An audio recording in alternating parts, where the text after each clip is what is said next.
Hey everybody, my name's Alex. I am a content creator. I like to tell people that I have the biggest channel on the internet on how to use the Atlassian tools. I don't know that I've ever seen anybody have more videos than me. I have like 1,500 videos, so it's kind of hard to beat. When I'm not making content, I just like helping people out with their Jira problems. So I spend a great deal of time just helping people all around the world learn how to use the Atlassian tools, mainly focusing on training, but I'll jump in and roll up my sleeves and do some configurations from time to time whenever needed. Get, But yeah, that's a get little your bit hands about me. dirty. Yeah, you have to kind of to stay relevant because Atlassian changes so much so quickly all the time. All right. What about you? Okay. My name is Emre. I've been working in the IT like more than 20 years, and 12 or 13 of those years were almost entirely around Atlassian's suite. I started with tool administration, then switched to consultancy, and then I got bored and I came back into the kitchen to do software development for the last 6, 7 years.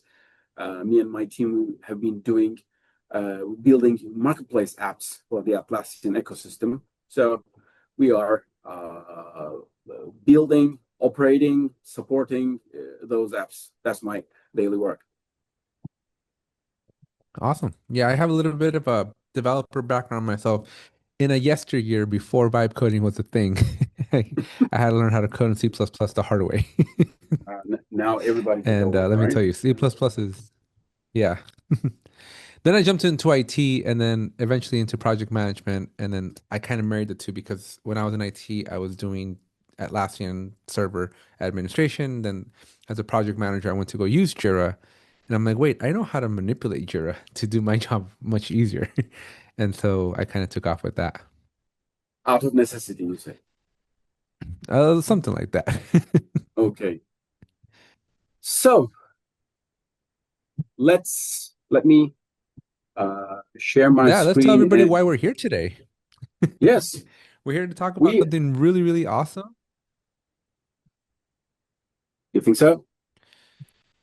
I think so. I think it's a very relevant topic. I think as a lot of companies, we saw about a year ago, companies go in 1,000% into AI, and now you're seeing companies like Microsoft pulling back from AI because of the expenditure, the ROI is not there. And I think this is really interesting to kind of talk about how can a company measure the productivity with how AI rollouts are going on throughout your company, and make sure that it's not a vanity metric either, right? And make sure it doesn't become a useless metric. So I think the conversation today is going to be an interesting one, an eye opener one, if you will. And I think hopefully, fingers crossed, answer the question that many organizations out there must be having, which is how do we know if this AI investment is worth it? Because it's not cheap. It's not cheap to get into the AI world right Definitely now. not you. Yes. So the title, the opening word for our webinar tonight is time tracking in the age of AI. So what we'll be talking about tonight, or from those from the US this morning, we'll be talking about a brief introduction, how AI is changing the way we work. So yes, AI is definitely changing the way we work, but how is it changing the way we work? Then can we measure the real impact of AI, or should we try to measure the impact of AI? Spoilers, I think we can. And then we'll see in action how we can. And then we'll have, as long as needed, Q&A session at the end. So, click this one. So, for the last 2 years, we have seen a lot of change in IT and software development, in particular with the introduction of AI. People act like it's like a French Revolution, so they're building the world from ground up. But this revolution is currently revolving around LLMs and the productivity boost introduced by those LLMs. It's obvious that LLMs are not the only type of AI, but what we are working with in our day-to-day life is mostly around LLMs. In the long run, AI will not change the way we work, but it will also probably, in my opinion, will change the very problems that we are trying to solve. Not It will change not the nature of the solutions, but also the nature of the problems. So it's pointless to try to imagine them from this point. But as of today and in the close future, we'll be working around LLMs and the productivity boost gained by those LLMs. So what Atlassian did is Atlassian embedded AI into Jira and made it a central player in the Atlassian ecosystem. And this seems to be promising. What do you think? I think it's definitely promising. I think it's Atlassian, and we see this a little bit with their stock, right?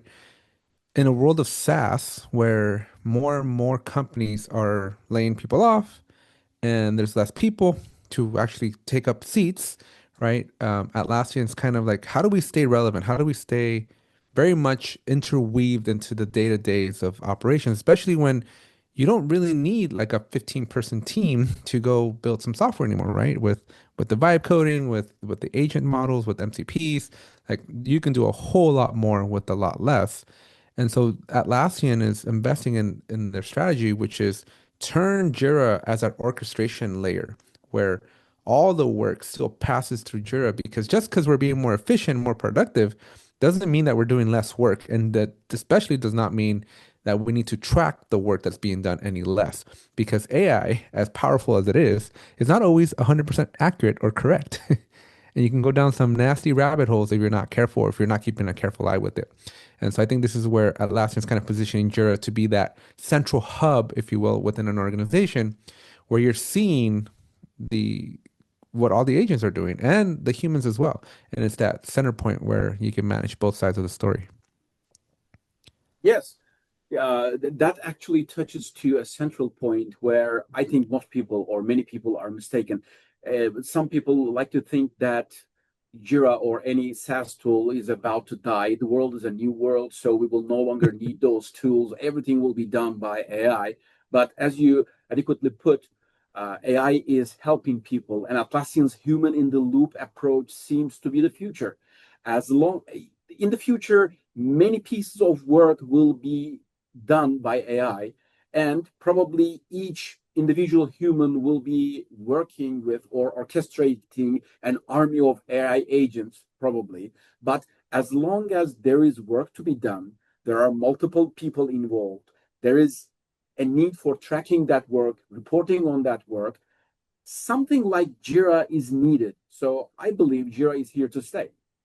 Yeah, absolutely. And I think some of the two biggest, newest changes that Atlassian introduced just a few weeks ago at their Team 26 conference is that any task or any work item inside of Jira, whether it's a story, a bug, an epic, right, whatever, what have you, any of that can be assigned to an agent. So agents can go and do the work. And in your workflow, as you are moving work from one status to another, an agent can also take over and kind of just go do work in parallel to anything else happening. And I think one of the cool things that I saw too is that agents can kind of talk to each other in a like in the comments. You can get agents kind of like going right, troubleshooting, debugging, making discoveries, maybe arguing with themselves. But it's really interesting that it's this place where we can see again not just the human element of the work, which is what we've had for the last 20 plus years using the Jira, but now we can see these virtual agents coming into the picture, and it's that central place where all that communication is happening. Yes, that's very valuable, and that actually points to where Jira excels. I mean, the future is not only about AI, or future is about AI, but AI is about data and context. I mean, everybody's been using Jira for at least 2 decades, let's say, and on both data center and cloud platforms. So people already have the data, but so far it was limited by the Atlassian ecosystem, Atlassian context. But with the introduction of the teamwork graph and its external connectors, now the game is changing. What do you think? Absolutely, yeah. I mean, the teamwork graph CLI, which was a much more nerdier part that they kind of focused on at the end of the Team 26 keynote, but that opens up a world of information because the way they were kind of pitching it is you have all this context and all this historical information inside of your Atlassian tools, again, 20 plus years, right? That you've had these tools in there through your CLI and your agents, whatever agents you're creating for other things. Maybe you're integrating with other companies, other enterprises, other SaaS applications as well. Through that CLI and through that Teamwork Graph CLI, all of your agents over here doing God knows what have immediate and instant access to all the data. So when you're asking it queries about something that's completely irrelevant in your mind, it can still tap in and go find relevant conversations from 10 years ago, 15 years ago, code from 10 years ago, 15 years ago, right? Bugs that were reported even 6 months ago, right? And so you're having a sidebar conversation over here but it has full access to that context. And I think that's really what's setting Atlassian apart here as well, where they're able to say, hey, here's all the data. And rather than doing a paywall garden, it's sacred, nobody else can touch it. They're like, we're encouraging you, come and get the data because it's all there. Yes, and it's not limited to the Atlassian ecosystem data. They have adapters for anything. Yeah, I mean, Google Drive, Gmail, SharePoint, Canva, yeah, everything. yes, HubSpot, Amplitude, you name it, they got it. Yeah. No, it's definitely going to be an interesting thing. I don't know how many companies will opt in. I think it's going to be one of those things where you got to like trust but verify type of situation because it's always Mhm. scary when you're having two or more tools talk to each other and sharing data and whatnot. But I think MCB, Mike Hannon Brooks, right, the CEO of Atlassian said it best, where like the companies that don't lean into these technologies, right, the companies that don't lean into opening up the context and being able to leverage that power, they're just going to get left behind because there's going to be companies out there that do leverage the context, right, all that information.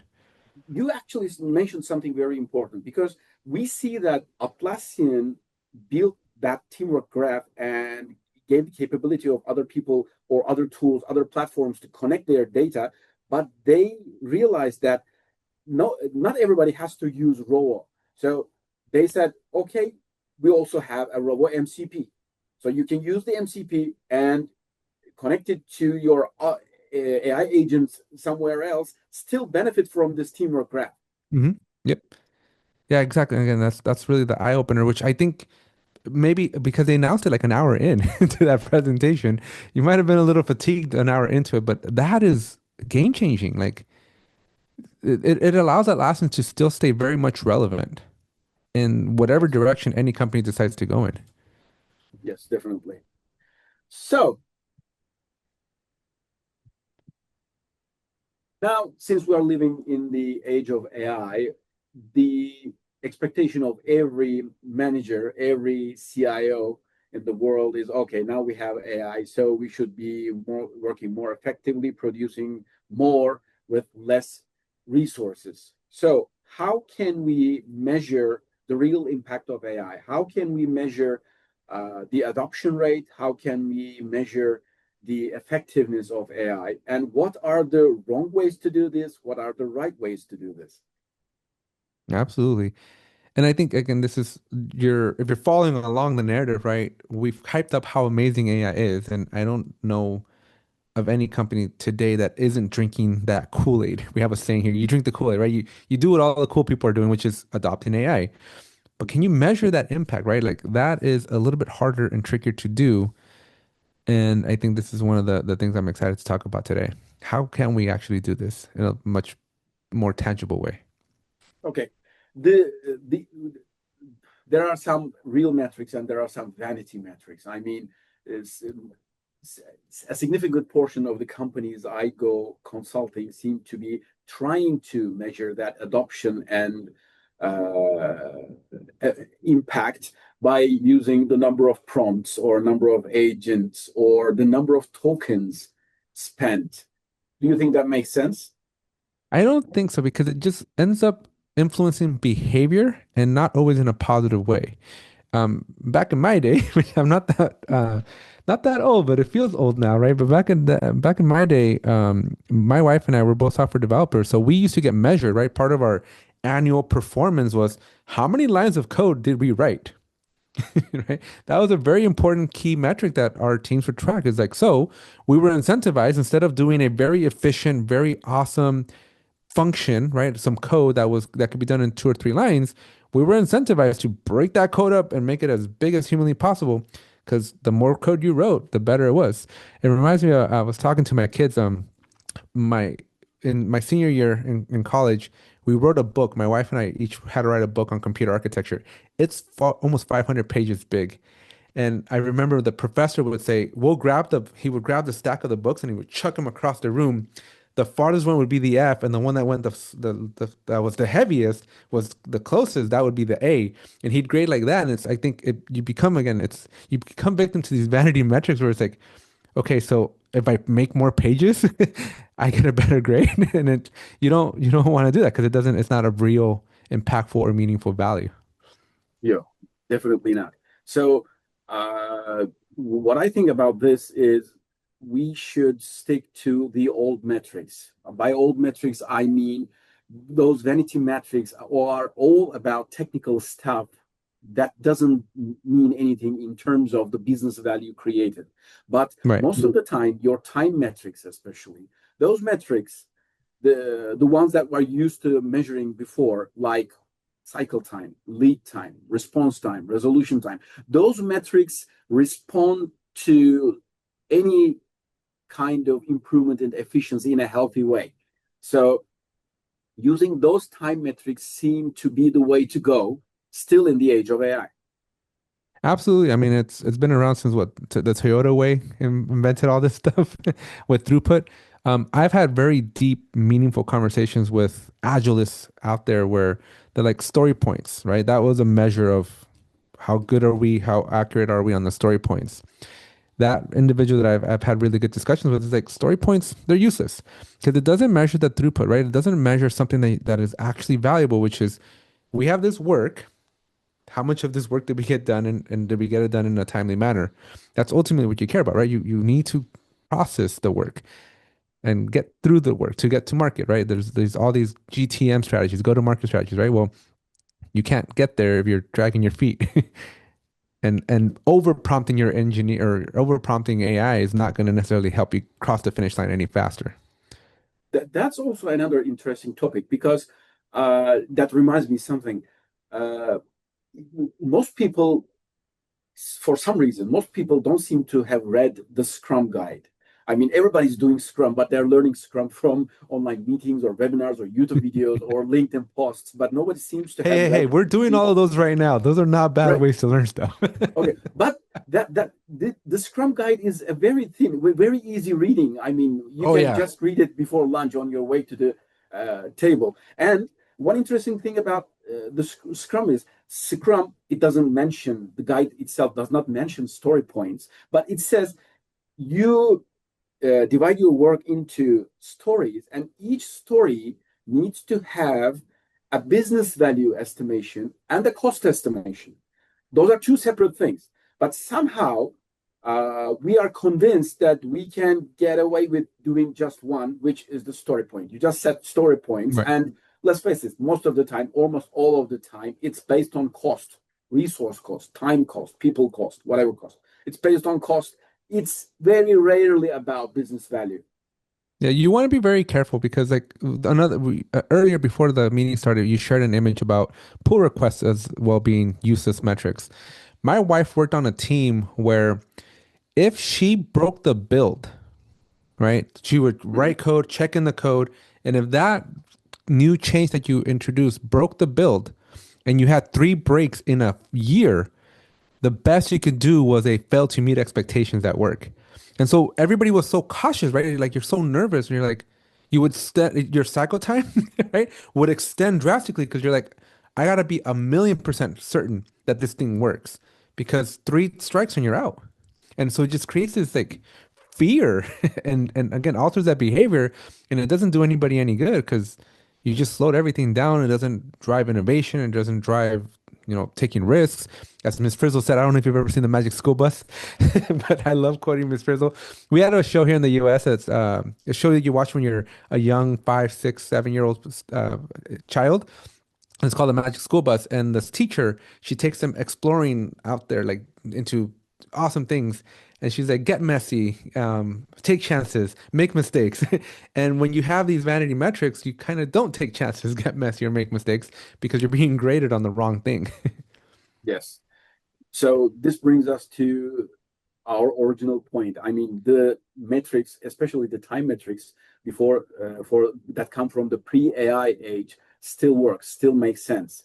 And I want to make 2 points. The first one is pretty obvious. I mean, when you work with pre-AI metrics like cycle time, lead time, response time, resolution time, whether you are doing software development or service management or some kind of IT service desk, uh, nobody has token metrics from 2 years ago.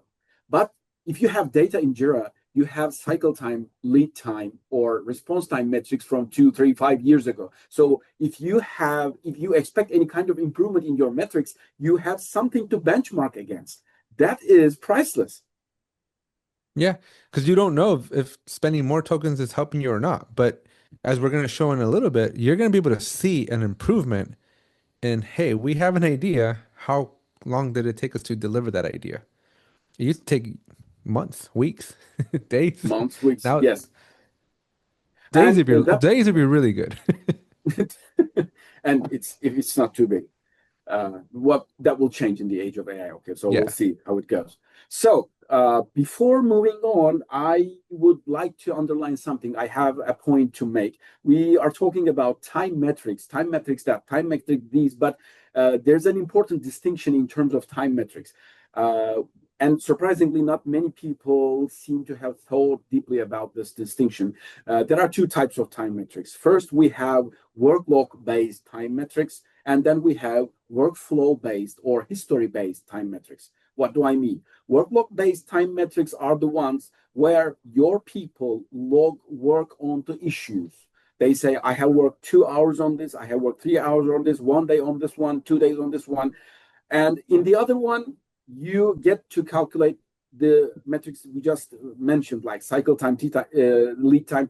They are based on the workflows, the status transitions of your issues. So you can see how much time each issue spent in each status, when did the work start, when did it end, and how long it took for the whole work to be completed.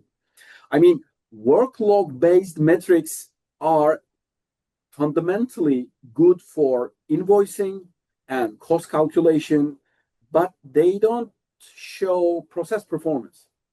On the other hand, time metrics like workflow metrics, they pinpoint the exact improvement in the workflow, but they don't say much about cost.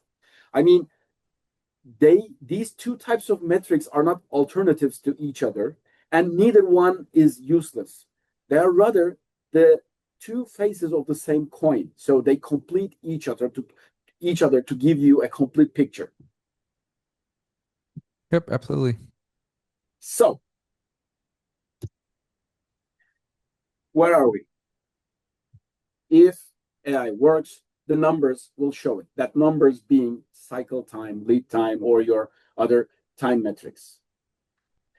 And there should be a way to measure those time metrics, especially if you are using Jira. And that's actually something Jira is a little bit weak on. I mean, Jira is already keeping the history of its issues, so you can all see all the field changes, transitions, status changes in its history, but it does not give you those metrics as ready to use reports. I mean, some years ago, they introduced a report in one of the boards, like a The cycle time Kanban. metric. But Yeah. yes, but that's, as far as I see, that's a cross tool metric that starts with the issue creation and ends with the commit being deployed to production. I don't know if you have any experience on that. Does it make sense? It not only is it, I mean, yes, what you're saying is 100% true, but it's also a very hard metric or report to read. It's one that it's it's a chart, but it's got a bunch of bubbles everywhere, and it's just kind of showing you the longer things take, the higher they are in the picture, but it doesn't provide a lot of insights that are actually actionable as well. So it gives you some perspective, but it's not the best perspective. And it's, as you mentioned, right, it's kind of limited to one type of of how users use Jira, but the more common way of that users use Jira is through Scrum, and I don't think we get it in that board. Yes, we don't. So maybe it's useful to see individual issues, but when you want to benchmark your performance with the past, see the overall trend, the long time trend, it's useless. So what we recommend at this point is yes, use a marketplace app. So there are several marketplace apps that can give you this information, this time metric information, and the the marketplace app of the day, Timepiece, Time and Status for Jira, the app built by my team at OBSS, is the one we'll be talking about and showing at this point. Let me share my screen. Where is it? And as you're Here it pulling that is. up, I just want to mention as well, what I also like about these metrics that we're going to be talking about is it's really hard to fake this stuff. With story points, you can always go and change the story point, right? If you gave it a Mhm. 13 and you're like, oh, well, should have been a 21, right? You can always go higher, or you're like, you know what? I kick butt. I'm going to give it a 3. But you can always go in and change it, right? You can always manipulate that data. But with time tracking like this, especially that cycle time and lead time, Jira is keeping track of this information behind the scenes. So it's really hard to fake it, right? Like you have to start the work and you finish the work. And as long as you're using the tool as you should be, then the data is going to be in there, which I think some teams struggle with that because not every team is wants to be accountable. Mhm. But when you do use it correctly, it does provide truly valuable data. Most of the time, when I present this kind of metrics to leadership, it's an eye opener because they're like, "What do you mean it's taking us 17 days to do something that the team predicted was going to take a day?" Right? And it really starts to show gaps in your communication, gaps in your assumptions, gaps in your just in how the team dynamically works together. And I love these metrics because it's my favorite one that you baseline and you go like, how do we get better? And now with AI, we're going to be able to show that even more.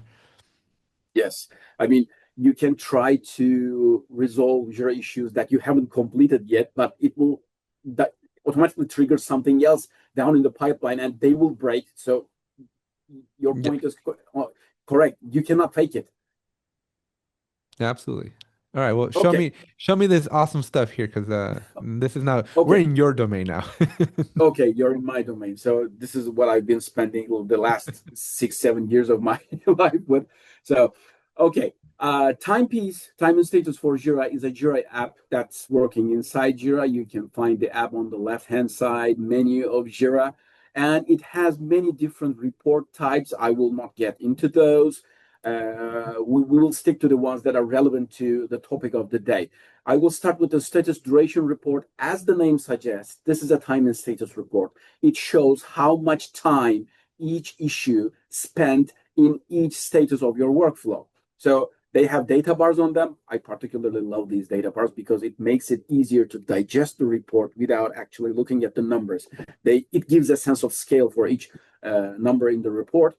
So here you can see 10 issues in my SSP project. They were completed in 17.12 days. Currently, the report is in days. So here you can see how much time was spent in each status. So this might not be very exciting as it is, but here you can also add consolidated statuses. Let's say I want to see the issue age, where the issue age contains to do and in progress and resolve, let's say.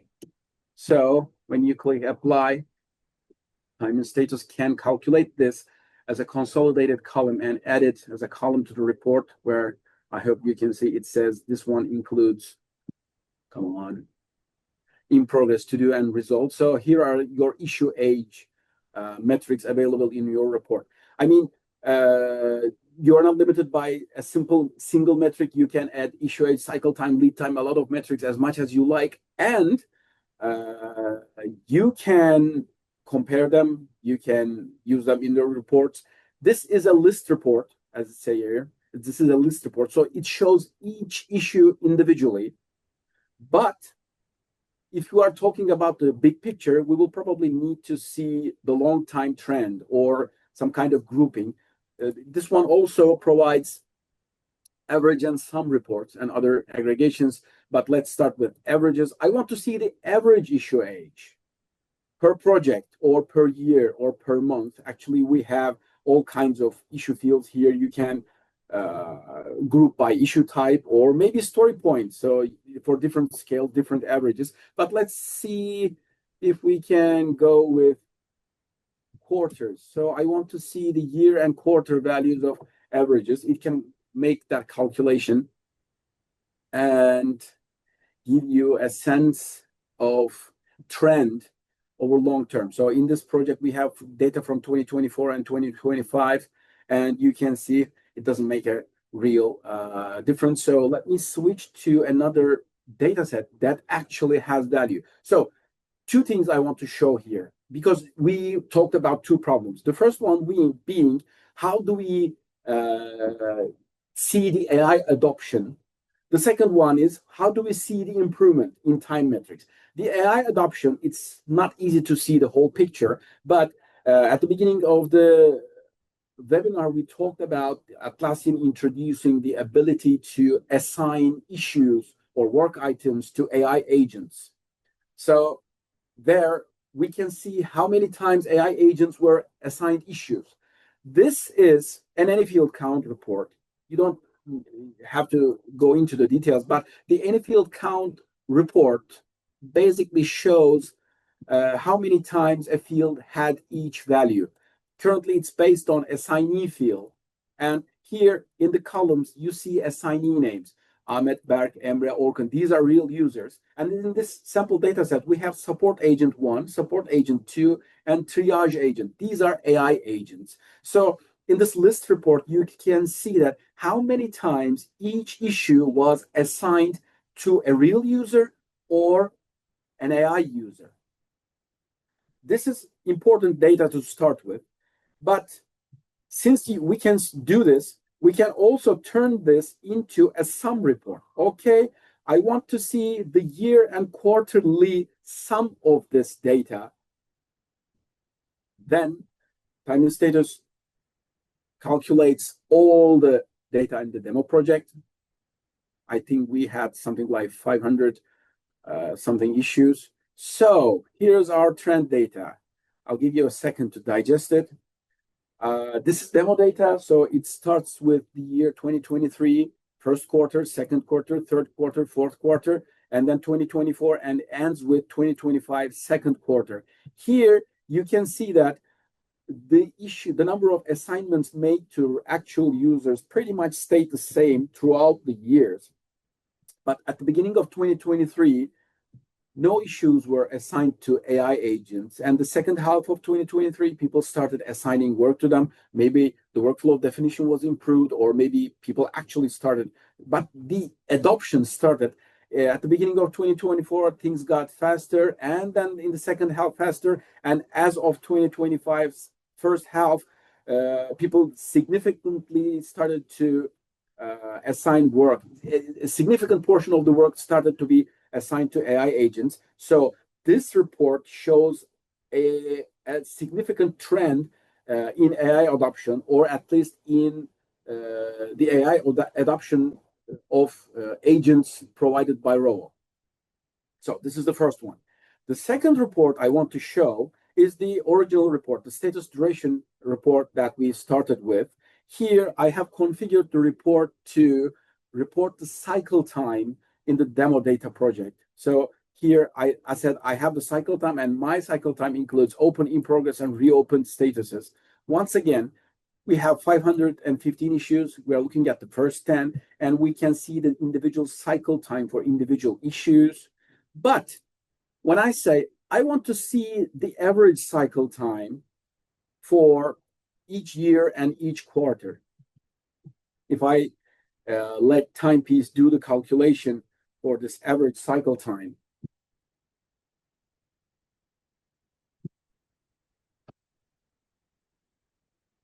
by the way, this calculation is being done on the fly, so it's up-to-date data. It's not cached data.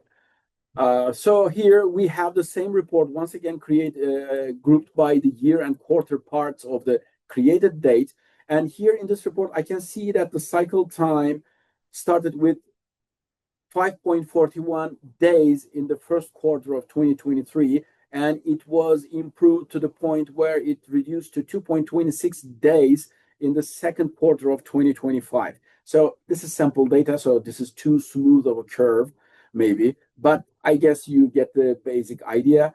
And this report also shows that in the first quarter of 2023, we got 33 issues, but as time passed, at the end of the report, we climbed up to 81 issues. So this report shows both the cycle time and the throughput improvement of the work we did in Jira. When we put these two reports together, the AI adoption and the cycle time improvement, or any other time metric improvement you want to track on Jira, I think it gives a pretty good and accurate picture of the improvement, performance improvement, productivity improvement enabled by AI agents.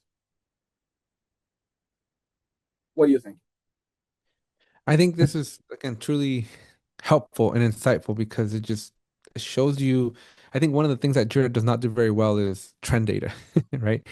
One of the biggest, I wouldn't call it a complaint, but the feedback that I get from people is like, well, I get that Jira's showing me what I'm doing now, right now, but I want to see, did I get better or did I get worse? And I think that's the first thing that stands out is like you can see the trend over time, which is very insightful and valuable for companies.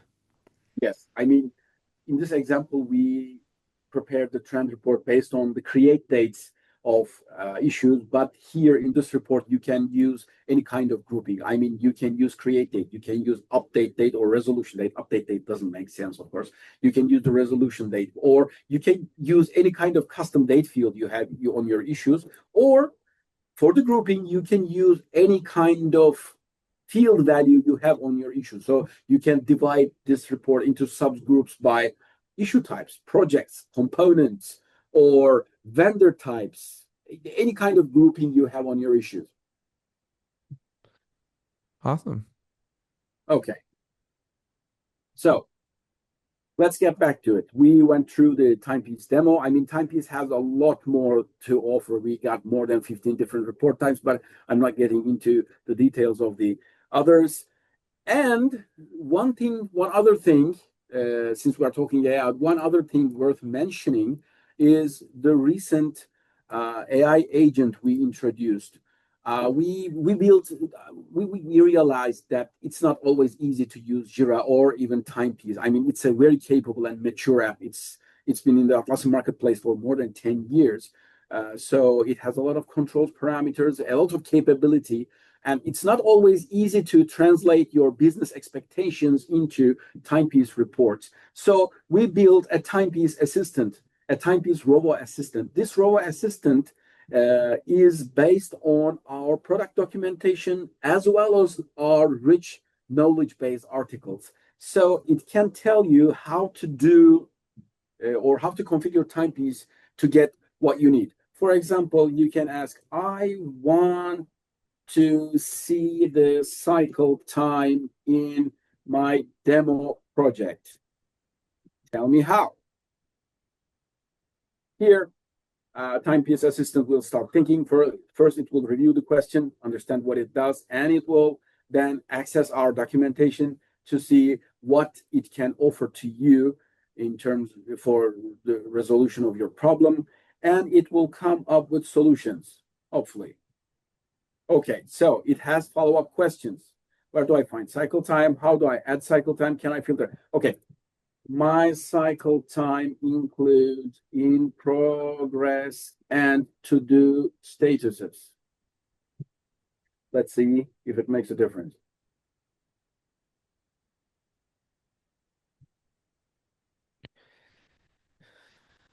And just while that one's thinking, I just want to add that I love it when the marketplace partners add agents for Robo because I think the behavior that Atlassian's trying to really support here is the apps are cool, but I think they expect more and more people to ask curiously through Robo. And so being able to leverage what you have in your app without having to actually go and learn how the app works and learn all the dynamics of your app, that you can get the data still more instantly. Even though like your app still has the data, it's just easier to get to it, right? I think it lowers the barrier.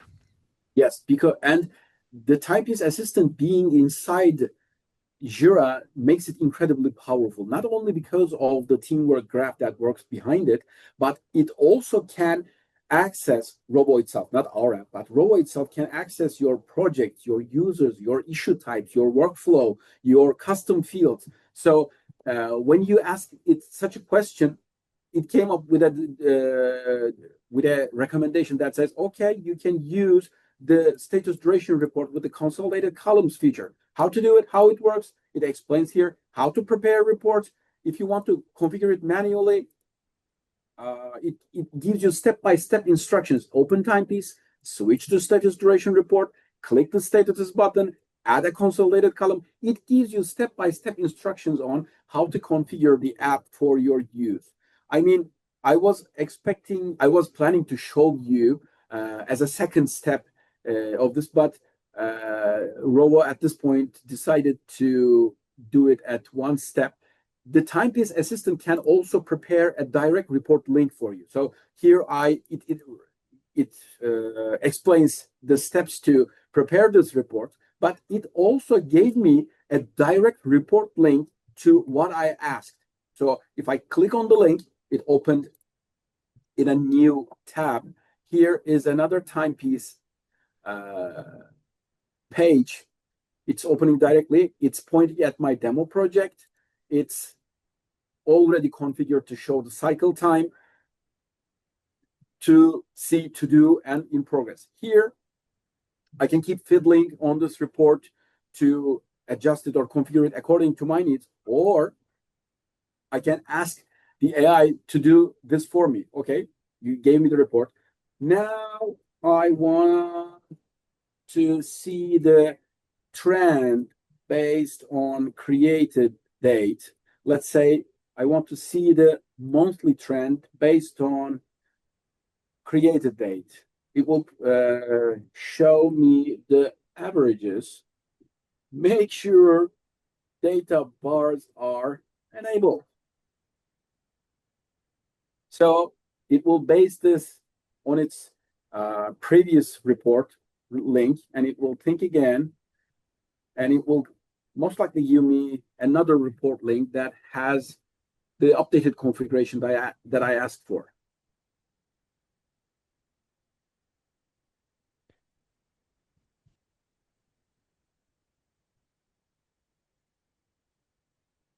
So I saw it invoked the report link creation skill. Okay, so here we have the new report.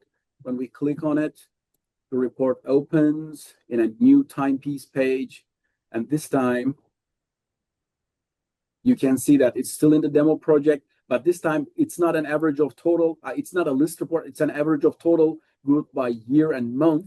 And in the view menu, the data bars are enabled. So it practically asked me everything I asked it to. So let's shut this down and move to the point where we conclude the discussion. So if you are to walk away from here with anything, I think that should be first, Jira is not going anywhere. Jira is here to stay because Jira is where work is happening, right? And second, it's all about data and context and the time metrics of the past work. You should stop chasing the vanity metrics and focus on really what matters. Focus on the metrics that are tied to business outcomes. What do you think? I mean, I think you said it so well. I don't know that I can add anything to that. Okay, so we have time for Q&A. My friends, let's let the Q&A thing stand here, and I will open the Q&A bar. There's a questions and answers tab. If you have any questions, feel free to shoot them. If you want to talk and join the conversation, I will try to unmute your mic so you can join in. Yeah, I think folks, if you're using AI, like you should definitely be. I'm certain that somebody's having the conversation of is this investment worth it, and are we getting our money's worth? Because it ain't cheap and it ain't getting cheaper either, Yes, right? yes. I mean, I was suspecting it that the AI costs were already subsidized, and it turns out to be true because they are increasing the costs and reducing the contest or capacity of memberships. There are less tokens for the same money, so it's getting worse each day. Yeah, no, definitely. And I think even with Atlassian, they're showing in their presentations that they were showing at Team 26, they were kind of sh like in the audit logs for your Rovo agents, you're gonna be able to see like how many tokens they used up and stuff like that. But it's still not, as we discussed throughout this conversation, right? You use 1,000 tokens. What does that actually mean? You use 10,000 tokens. What does that actually mean, right? Like, is it adding value to the business? Is it actually helping your company get better and faster? Or is it just people experimenting with Rovo? It's just the proof is in the pudding is another figure of speech that we have here, right? Like, if AI is being as effective as it's saying that it should be, you're gonna see it with these metrics that we've reviewed. It's kind of hard to see it elsewhere, right? I don't know if you caught it, Emre, during the Team 26, and I asked Sharif, who was one of the presenters there. At one point, they like there was a tiny little because I was like right in the front screen, so I'm like looking at the presentation, right? And I think they flashed like 500,000 tokens were being used in that one transaction that they did. I'm like, please tell me like it's not going to be that many tokens because it's crazy the amount of tokens that get used up on a day-to-day basis. It's really crazy. So we need to find ways to engineer that as well. By the way, for the attendees, you can ask your question from the question and answers bar, or you can raise your hand. I hope you can raise your hand, and we'll try to give you the mic. I'm You're gonna go welcome, find the Mohammed. Q&A. I did find the Q&A. We got to thank you very much. You're welcome.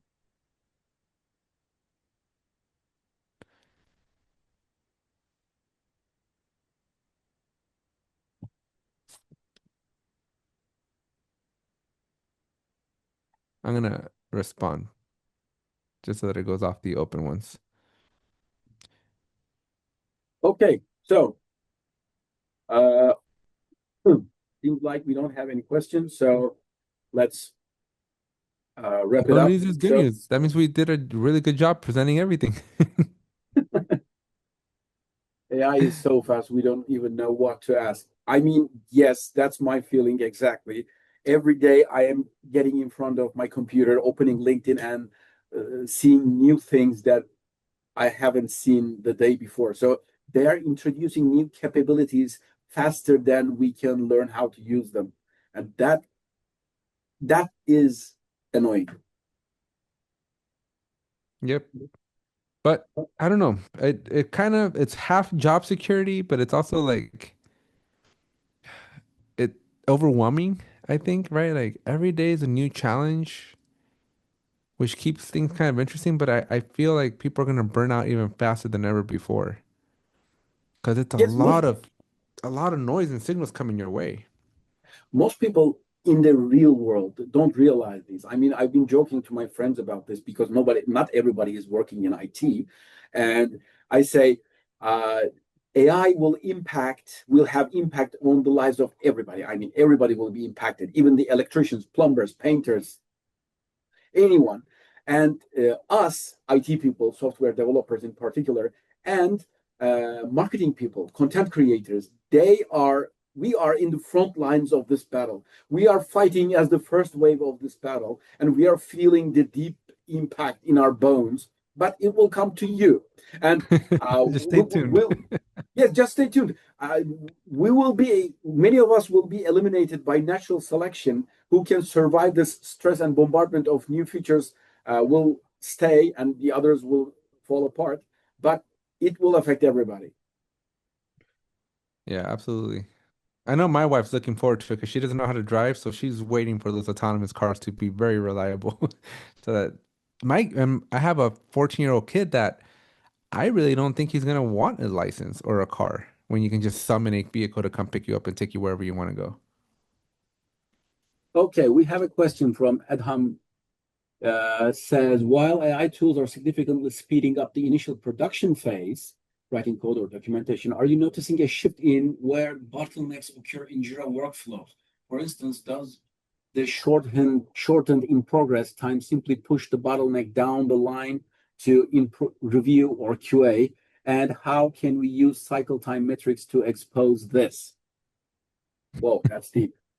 Yeah, it is. I think my gut reaction or my gut answer to that is Atlassian's kind of thinking about this, right? So we mentioned it in passing earlier. As you move through your workflow in Jira, you're gonna be able to summon agents through that process, right? So yeah, we're gonna have agents that do the development in progress part. Atlassian's also expecting you to have agents that are gonna help you with the code review part, with the QA part, right? But it's still that human in the loop element as well. But you're gonna be able to get like a hey, code from Vibe Coding just got done. Awesome. Let's send it through our reviewer and at least check for our standards, right? Check for vulnerabilities. So if you're like that Sona type of company, I'm a little worried, right? But AI is gonna say, hey, we reviewed it for you, and here's our summary.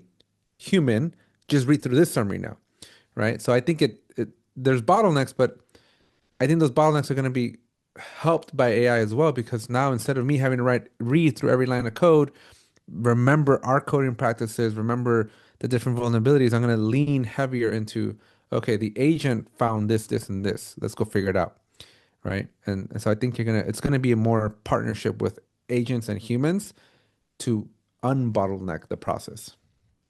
I think so.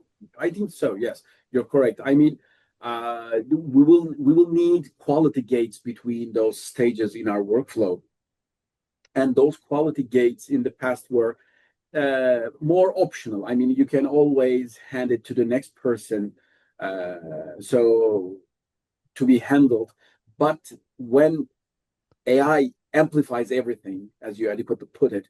Since AI amplifies everything, keeping a human to handle your garbage in the next stage won't scale. So more and more teams will need to have quality gates between those stages, automated quality gates, where it's whether a deterministic scanning engine or AI reading your code, creating PRs and making code reviews, but we'll need quality gates because AI is prone to getting out of hand and it can go crazy Yeah, pretty fast. I'm looking for some investors, Emre, because one thing that I came up with not too long ago, which was like, okay, so we have this concept of AI slop. We may need an AI mop to clean it all up as well. We sure do. We sure do. Another point I am expecting to happen is the nature of work we are tracking on Jira to change.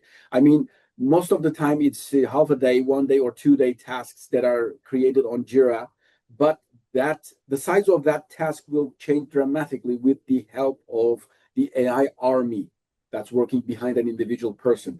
Maybe what we consider to be an entire module today will be a single Jira task maybe 6 months Yeah, from now or 1 year I, from now. I agree with that too. And kind of saying the same thing, but differently would be your standard 2 week sprint might just be a daily thing, right? Where the work that you used to have to do in a sprint, which was what, 10 days, 10 working days, 14 calendar days, you might just be able to do in 10 working hours. And Definitely. so that speed is just that, but that's where I was going back to, where like that overwhelmingness now though, because 14 days was already fast. Now you're hitting it in 10 hours. You're like, oh my gosh, it's not gonna be for the faint of heart. We might need like vacation areas that are like AI free in the future, where you physically have Okay. to walk, imagine a future where you have to physically go and like squeeze a lemon to make yourself a lemonade. I am expecting other bottlenecks to be more pronounced. I mean, you can go crazy and you can build features with amazing speed, but there is also an adoption barrier. There are probably humans somewhere out there using what you are creating. So user onboarding, feature adoption, that are our next level bottlenecks. I mean, if you keep introducing five new features every day, before the end of the week, your users will start saying, "Hey, slow down! I cannot keep up." Yeah. And Dan is saying AI is a brilliant 13-year-old assistant, but it still needs a review of their work. Definitely. I mean, you either have to coach AI to do the right thing, not either. You all have to coach AI to do the right thing, and you have to review its output to make sure it does the right thing. And if you plan to scale this onto other teams, other people, other processes, or into an automation, you have to engineer the efficient quality gates to make sure that AI doesn't get out of hand. And that's possible. For a long time, I thought that was not possible to make automated quality gates. But turns out the software development literature, the canon already has many examples of this, like most teams not even think of implementing, like mutation tests. I'm not talking about simple unit tests. Automated UI tests will be more mainstream. We will have mutation tests and many other tests that I probably don't know the names of. You probably know a lot of people where they create an output using an agent and use other agents to review their outputs. They use Gemini, Claude, and OpenAI responding to each other to uh, reach a consensus altogether. Yeah. So that will be happening in the future more often. I think so as well. Um, I think earlier about, I mean, this thing just changes so fast. Just 6 months ago, I had a conversation. We're talking about Rovo and AI and Rovo creating Confluence pages for you and summaries, right? And you're like, well, yeah, you just double check it all, right? And you just read through what AI did and proofread it yourself or digest it and make sure that it's, that it wasn't hallucinating or something like that. But then I went to Anti-Gravity, which is a tool from Google that helps you vibe code. That thing's creating 100 files with tens of thousands of lines of code each. I'm not reading through that. That's way too much. That's So way it's too gonna much get for a worse. human to digest. Yeah, it's gonna get worse. I really think we're gonna need to get to like the era of like a Jarvis, right, from Iron Man, where like they surface the most important things that you need. This brings another topic completely unrelated, but I think it has fun value. I mean, if you have ever worked with data center hosting co-location services, they have this service named remote hand.